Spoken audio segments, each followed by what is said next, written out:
Hey guys, what's up? Alpha Lion Simba here, and welcome to another episode of Amazing Animals of the Amazon. And let's just say, I want to suck your blood. Because this one is on the vampire bat. So, let's grow some fangs, and let's get started. A fully grown vampire bat has a body length of 2 3/4 inch. It weighs 1 ounce and has a wingspan of 8 inches. Like all bats, vampire bats are nocturnal, but they're only active during the darkest periods of the night. It's the time when they are most likely to avoid being caught by predators like owls, and also the animals on which the bats feed are often sleeping, so it's easier for them to approach undetected. During the day, vampire bats roost in colonies in caves or hollow trees. During the roosting time, the bats spend a lot of time grooming each other. It keeps each other clean and reinforces social bonds between mothers and pups. Like a lot of bat species, vampire bats use echolocation to find food and avoid collisions when flying. Vampire bats also use rivers as navigational tools as they move from one part of their range to another.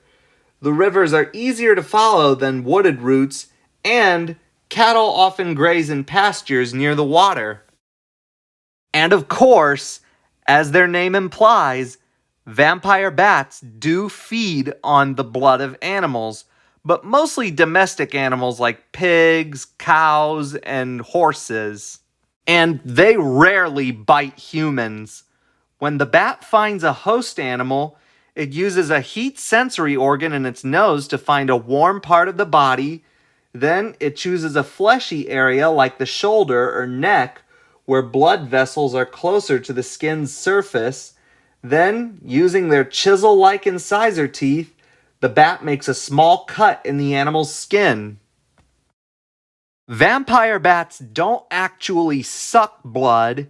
Instead, after making the cut with their teeth, they lap the blood up with their tongues, like a kitten drinking from a dish.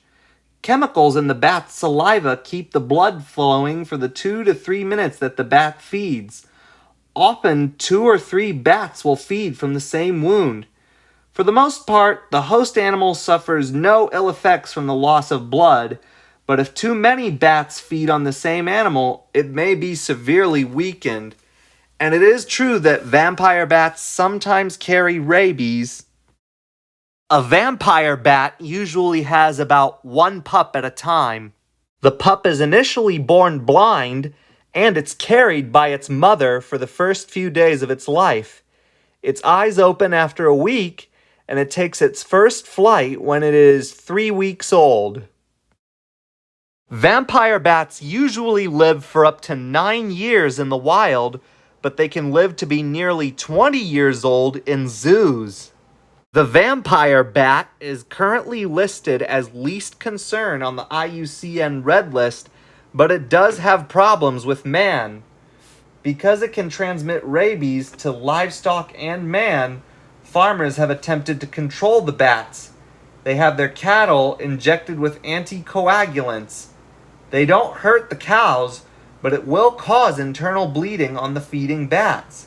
The anticoagulants have also been smeared on the bats themselves. Once they return to their roost site, other bats in the colony groom them and they ingest the fatal drug. Well, that was it. My episode of Amazing Animals of the Amazon on the vampire bat. Thanks for watching. If you liked it, if you liked the video, give it a thumbs up. Leave requests in the comments below, and don't forget to subscribe if you haven't already. Alpha Lion Simba, out.